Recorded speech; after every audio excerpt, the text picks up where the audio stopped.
Hello everyone, I'm Shilpa and I'm back with the next video। और आज की video जो मैं लेके आई हूँ ना बच्चों, वो बहुत ही ज़्यादा इम्पॉर्टेंट टॉपिक है। अगर आप +2 क्लास में हैं, अगर आप बोर्ड्स के एग्ज़ाम्स देने वाले हैं, अगर आप CBSE पंजाब बोर्ड या किसी भी बोर्ड से हैं, अगर आप इकोनॉमिक्स के स्टूडेंट्स हैं, तो मैक्रो इकोनॉमिक्स का बहुत ही इंपॉर्टेंट टॉपिक आज मैं लेके आई हूँ, that is control of money supply, जिसे हम control of credit supply by the central bank या RBI या मॉनेटरी मैनेजमेंट बाय RBI भी कहते हैं। और ये बहुत ही इंपॉर्टेंट टॉपिक है, डायरेक्ट है इनडायरेक्ट है, ये आपके पेपर में आना पक्का है। पक्का मतलब पक्का है, राइट।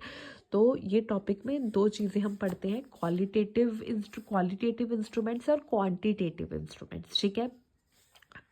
तो ये इंस्ट्रूमेंट्स हैं क्या, as you can see I have made my own notes. अगर आपको ये चाहिए तो आप मुझे कमेंट बॉक्स में कमेंट करें, I will surely provide you these notes, okay. But उससे पहले क्या है ये टॉपिक?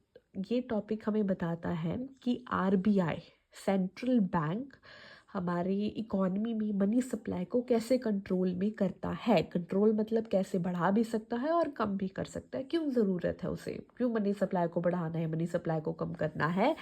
उसका मेन रीज़न ये है कि या तो इकॉनमी में डिफ्लेशन है या इकॉनमी में इन्फ्लेशन है। डिफ्लेशन मीन्स कि या तो प्राइजेस बहुत कम है, इन्फ्लेशन मीन्स या तो प्राइजेस बहुत ज़्यादा है।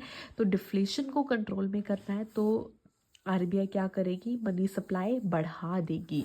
मनी सप्लाई बढ़ाएगी, उससे क्या होगा, परचेजिंग पावर बढ़ेगी। मनी सप्लाई बढ़ाना मतलब इकॉनमी में पैसा डालना, जिसके साथ लोगों के हाथ में पैसा आएगा। लोगों के जब हाथ में पैसा आएगा तो लोगों की खरीदने की क्षमता, लोग ज़्यादा से ज़्यादा डिमांड करने लग जाएंगे, क्योंकि लोगों की परचेजिंग पावर, PP मतलब लोगों की परचेजिंग पावर बढ़ जाएगी।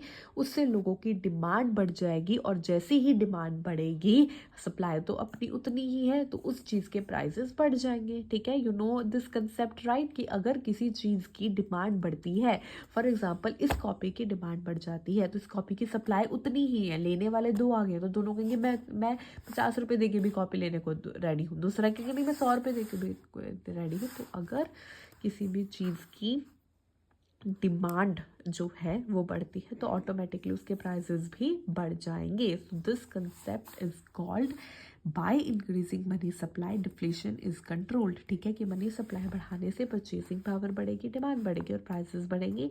इसी से दूसरा कंसेप्ट है कि अगर RBI को इन्फ्लेशन कंट्रोल में लाना है, मतलब प्राइसेस ऑटोमेटिकली बढ़े हुए हैं, कम करने हैं, तो वो मनी सप्लाई कम कर देगी, मतलब इकॉनमी से पैसा खींच लेगी, जिससे लोगों की परचेजिंग पावर कम हो जाएगी, लोग डिमांड कम करेंगे और लोगों के प्राइसेस भी, चीज़ों के प्राइसेस भी कम हो जाएंगे, ठीक है। तो वो कौन से इंस्ट्रूमेंट्स हैं वो मैं आपको कल कंटिन्यू करवाऊंगी। If you want me to do all these instruments, आप मुझे ज़रूर कमेंट करें, ठीक है। और अगर आप और अच्छे से इसको एलाबोरेट चाहते हैं कि मैं करूँ तो मुझे ज़रूर कमेंट करें। Thank you.